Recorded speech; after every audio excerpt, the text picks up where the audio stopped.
You're joking!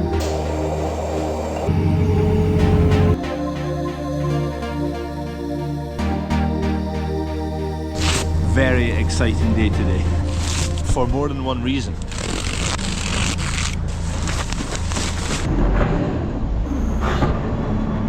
But first, need to check some cows.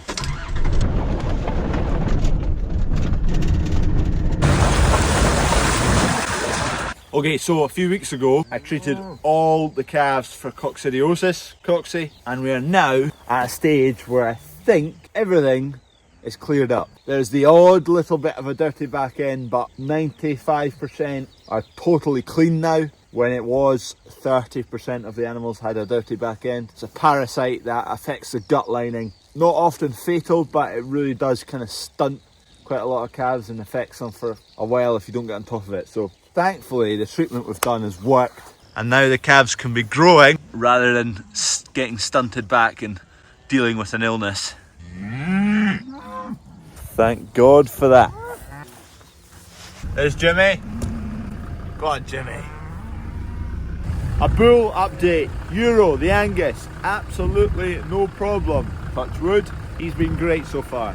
Jimmy, who's right there, he went lame for a little bit. We got that sorted out. He's back out serving cows, seemed to be doing a good job. Quite happy with him.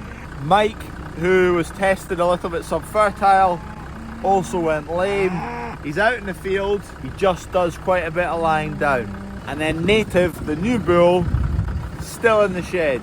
He is now recovered, but I'm about to pull 2 seeders out of 2 cows, and I'm going to leave the bull in the shed with those 2 for a couple of days, then he can come back outside. He had a cut on his leg, and it's really just taken its time to seal up properly. I think we put him out a bit too early first time round, and it opened up again. This is my calf with the injured hip. It's showing a wee bit of improvement. It's starting to put a little bit of weight on that back right. It's looking a little bit better, so I'm hopeful. The fact that it's young, I think it's got a good chance of recovery. It might not heal in the right position as such, but the muscle should grow around it, strengthen it up. If anything like that's going to happen, it's best to happen when they're young like that. The bones are still growing so they can adapt and solve the problem as they grow. Whereas if it happens when they're fully grown, it's not good odds. Look at this pair. That's a set of twins there. 2 Angus's. I lost a wee bit of footage here, but we have 2 cows to take a seeder out of and 1 cow to put a seeder into.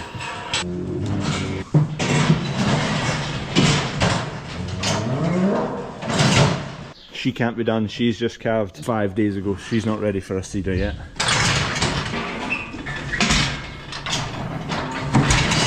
She got a seeder a week ago, it's ready to pull out.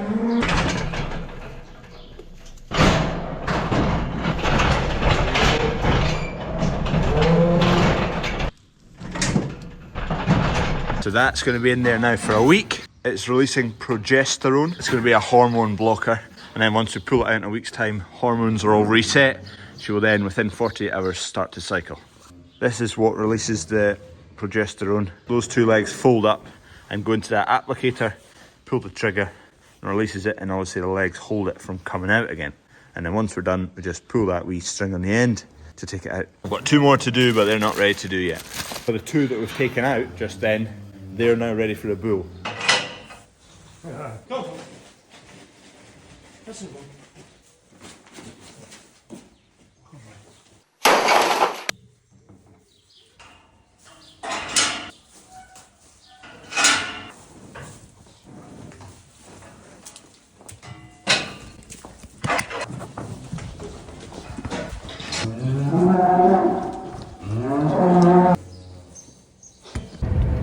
Next stop, yard 1 for a special delivery. Requires a tractor. I need to take a detour to potentially find my dogs, wee bandits. A few months ago they were enjoying jogging to the nearest village for biscuits and all sorts. I thought I'd got them stopped, but I can't see the 2 of them this morning. Bandits. No sign of dogs in here. They come to this nice wee village. They've got good taste anyway. Location unknown. Kev's getting that loaded, although he's had a wee spillage. One of the pivot points in that boom, or the headstock, it squeaks and we just can't, grease obviously isn't getting to it properly. Need to get some, I don't know, penetrating fluid or something in there. Anyway, that's about just over half full now. That middle rail's taking a fair bit of battering. Anyway, job done. Should be a lorry turning up just there very soon. Oh, it's so annoying. Need to figure out which pivot it is. It's one that obviously doesn't rotate that much because the grease obviously isn't getting into where it's squeaking away. Right, anyway, Kev's got that all sorted. An Ormiston lorry. Driver's in sweeping. We like a driver who sweeps. Need to connect up the banger. It is connected. Maybe we're out of gas. About to find out. Damn it. I'll need to get another gas bottle. See if there's any sunflowers coming through yet. There you go, they're just starting to come there. That's the head. The shell of the seed kind of stays on for quite a while, but anyway, there you can see the two leaves that emerge. They're not far away from the surface. Right, job done. Let's get this wee bit swept up. Most of it's away.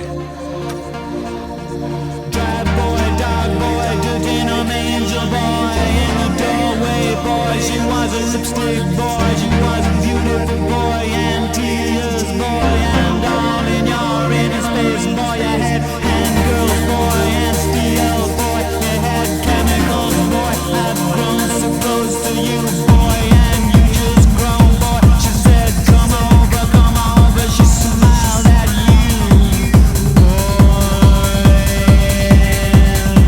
Okay, it's happening. Everybody stay calm. Everybody stay calm. What's the procedure? Stay calm. What? Here we are. A shiny McHale Baler. Wow. And by the time she wakes, I'll be halfway to my mama's home. It just dawned on me, life is as fleeting. Right, just get it unloaded now. It's predominantly going to be on this machine. There's a camera and whatnot in here. There's no control box, it's all isobus. I miss my mother so.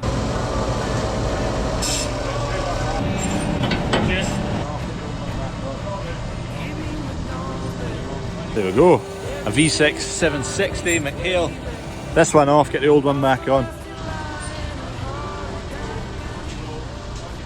Looks the part.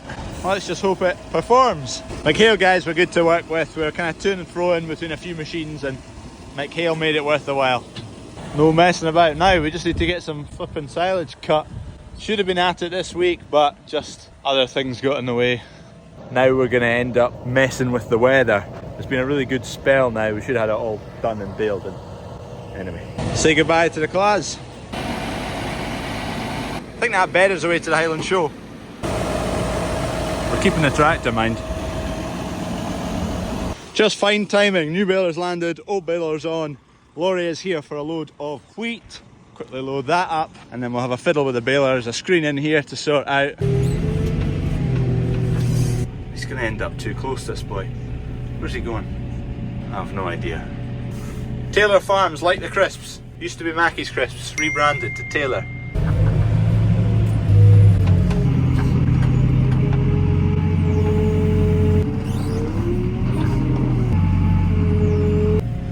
Another load of wheat gone. 2 to go, I think. Maybe one more today, maybe one tomorrow.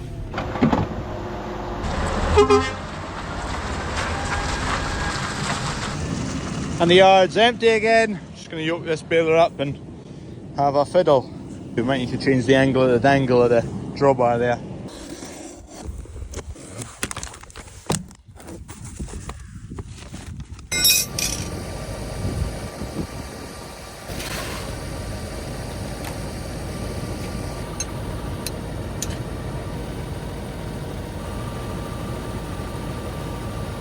We're just changing some fittings around to make it all work. That's not even changed, but we're needing a 3/4 male to go on here. There was a 3/4 female which we needed to put on a different pipe for a free flow return. So that's worked out there. We just need to go and get a fitting for that because I've not got one. I've not got a 3/4 male to go into that fitting there for the feed, and this is a spare. Next stop, AP bearings. It's a 1/4 male. Didn't have the right adapter to make it that size. He could have, but it was going to be really quite long and cumbersome, so I'll try elsewhere. Oh. Hi mate, yeah. I'm after a 3/4 male in replace of that, but I still need this adapter. I've been shit. I don't know if it is. I've struggled elsewhere to find one. You're the last resort. Oh, that's nice. You're the furthest away, that's why. How much time have you spent going to other places? Half an hour. So that's your old one? That's your old one. That's my new one. Yep. Thank you very much. Oh. Thank you. Thanks a lot. Finally. 5/8 BSP. We're up and running. That was the only fitting we were needing. We had everything else. He said it was a very uncommon size. Pertec. Solve the problem. You're joking! Kev's just phoned to say he found a wee toolbox on the Baler that has a 3/4 male fitting and adapter. Couldn't write it. It's just threatening to rain. No. Kev's all yoked up. Just need to figure out where the best place for the link arms are so they don't hit the PTO or the drawbar. We're just trying to get the Isobus speaking to the Baler. Alright. Runs off of Isobus. Basically, the V6750 has a control screen in it. I was kind of inquiring about Isobus just to see what it all did and whether it was worth it or not. And going up to the V6760, this Baler, you go to Isobus and you lose a control screen. Actually, the jumping price isn't really, there's not much at all. Got a few kind of neater features on it, so went for that. So it runs fully off of Isobus, power beyond from the tractor. It's just a case of driving forward, it'll tell you when to slow down, punch the bail out, keep going. It's got some auto greasing on it, so cartridge greasing there, and then it's got a bank this side of grease nipples, a bank the other side.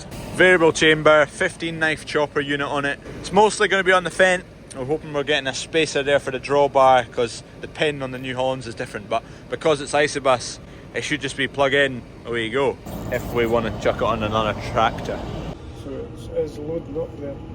Right, we're loading up now. Should just pop up in a second.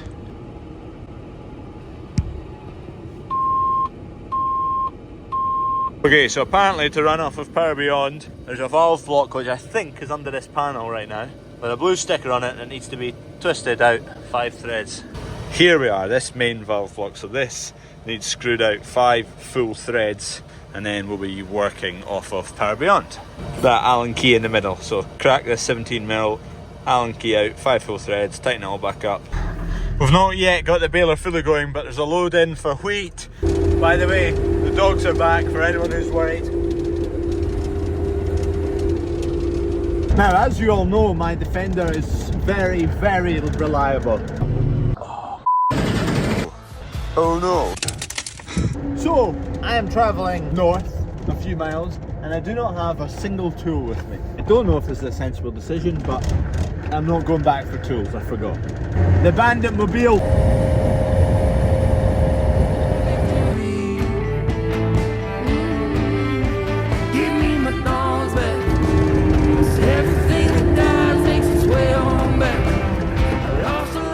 Wasted degrees.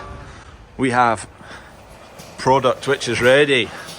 Canning line's been going since when o'clock this morning? 8:05. 8:05 it started. It is now about 5, just shy of 5. There is 365 cases sitting here. If you get rid of 4 of these, they're all spoken for, they're all sold. So that's roughly half of it.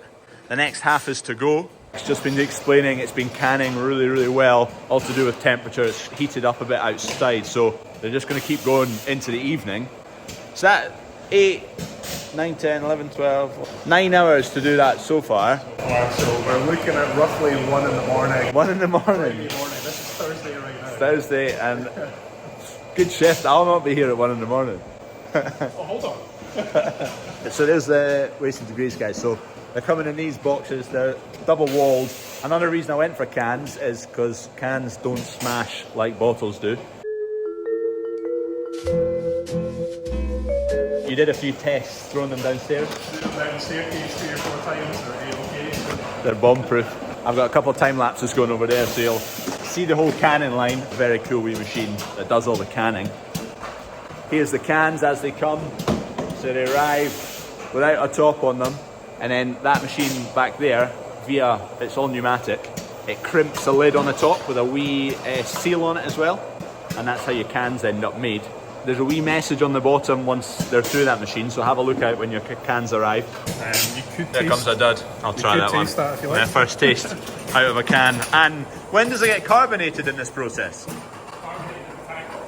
Ah, So the tanks are a tank within a tank, so they're pressure vessels, and they're also refrigerated. yeah. So between the layers, that's what the chiller is circulating round between them to maintain a certain temperature. So we're canning about a degree and a half-ish. It's not a digital thermometer, but usually anything less than a couple of degrees. From a physics point of view, the colder it is, the gas will stay in the liquid. Yeah. So therefore, when it comes to canning, we're not canning froth, we're canning. Yeah, yeah. So for HMRC, we want to make sure that we've got the right amount of liquid in there Yeah. versus what the label says. Otherwise they'll be after you. Yeah. Cheers, right, first taste out of can, carbonated. I get a dud.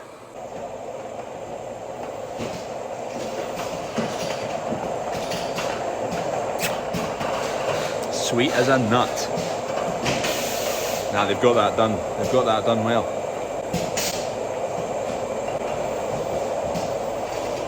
Oh, that's good. Nailed it. I know I couldn't say it was wrong. Even if it was bad, I wouldn't say.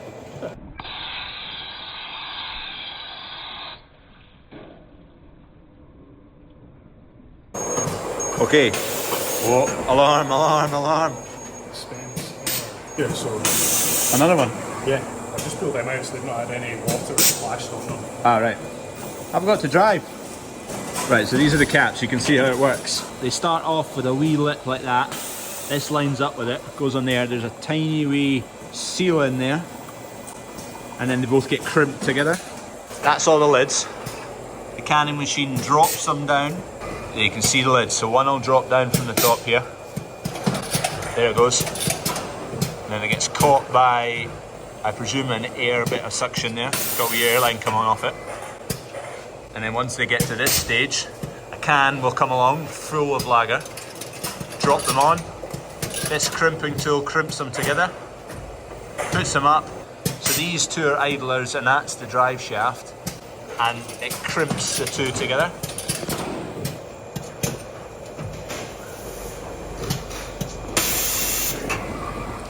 And then you wind up with a perfectly sealed lager.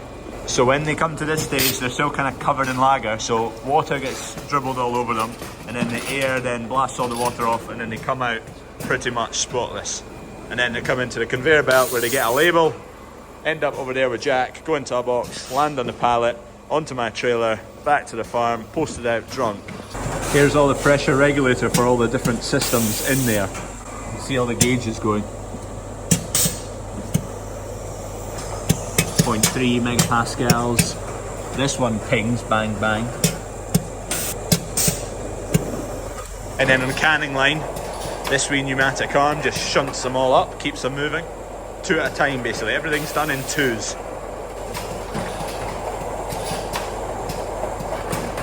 Two get pushed. So those first two, they're putting CO2 into the can. It then shifts over to two lines that are filling it. It overflows and then the lids go back on. The CO2 is put in so that when the can is filling up and overflowing, any air above that can right now is CO2, so that when it is sealed, it is sealing CO2 in there rather than oxygen, because oxygen makes beer go bad.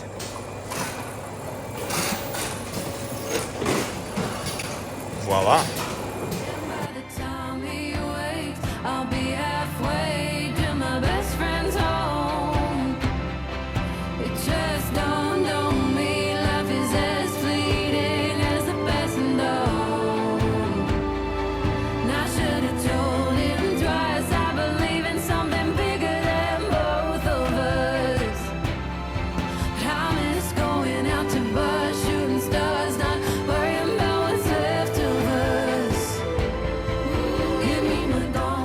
Okay, my job is done. I've just been packaging or labeling up these orders for collection very first thing tomorrow morning, Friday. Hopefully you guys will get them for Father's Day on, well, by Sunday. So they're good to go, first class. fingers crossed. And then we've got about 160 cases per pallet. So 1, 2, that one and that one almost make a full one, and then there'll be another one again. So I need to come back and collect 4 more pallets. That's sold, that's sold, that's sold, that's sold. Basically, that and 1 more pallet. If you're looking for a Bandit beer, get your orders in ASAP.